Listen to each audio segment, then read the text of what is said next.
Who made God? Picture this. Billy looks up into the night sky in wonder, and he says to his mother, "The moon is bright. How is the moon so bright?"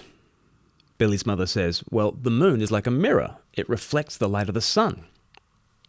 Billy is quiet for a while, and then he says, "So the sun shines on the moon and makes it bright?" "That's right," says his mother. Billy thinks a little more. He says, "The sun must be very bright."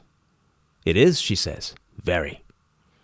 Billy asks, "So what shines on the sun?" How would you answer Billy? Surely you'd say something like this. You'd say, well, nothing shines on the sun. The sun shines all by itself. It's different to everything else in the solar system. Everything else is bright because of the light that the sun gives it. But the sun is bright in a different way. It's not bright because of the light of anything else. It's bright because of its own light. Once you've understood this answer, you've understood how to answer the question, who made God? The sun is its own source of light, and God is his own source of life. Just as nothing else enlightens the sun, so nothing else enlivens God. God is the source of all life and has been forever, an eternal fountain. I mean, imagine that. Imagine an eternal fountain. You hit rewind on a film of Niagara Falls, and the flow never stops, ever. No matter how far back you go, you never get back before the fountain. God is like that, an eternal fountain of life. That is a mind-blowing concept, obviously. But when we talk about ultimate reality, everybody's view will blow your mind. If we're talking about beginnings, we all need to wrap our heads around something absolutely cosmic.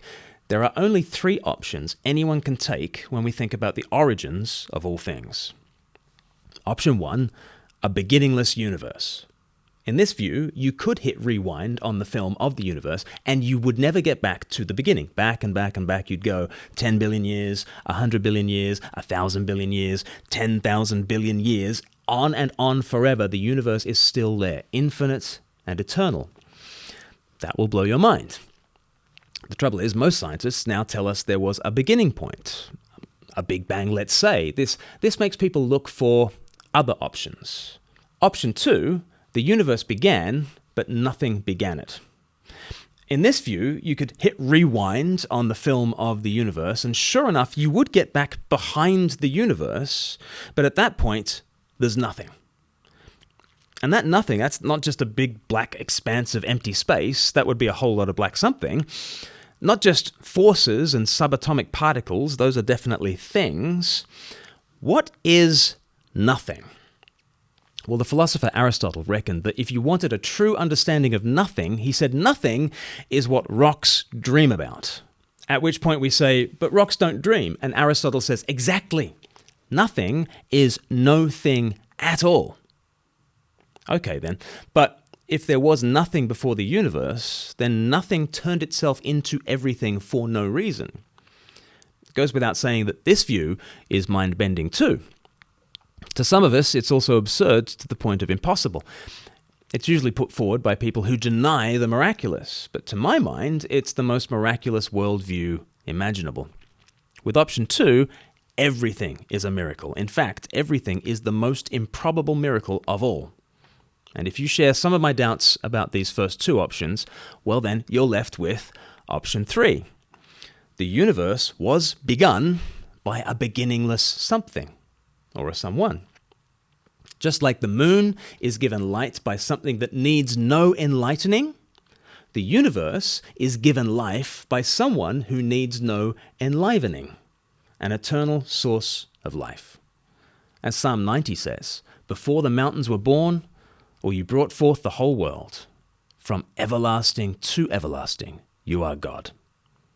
An eternal God, beginningless and endless. That's hard to wrap your head around. But option 1 is unscientific, and option 2 is absurd. It seems to me that option 3, however mind-bending it may seem, makes the most sense. And it's good news. According to Christians, the source of life is not just physics or chemistry, nor is it an infinite nothingness. The The source of all things is an eternal God of love, the Father loving his Son in the joy of the Holy Spirit.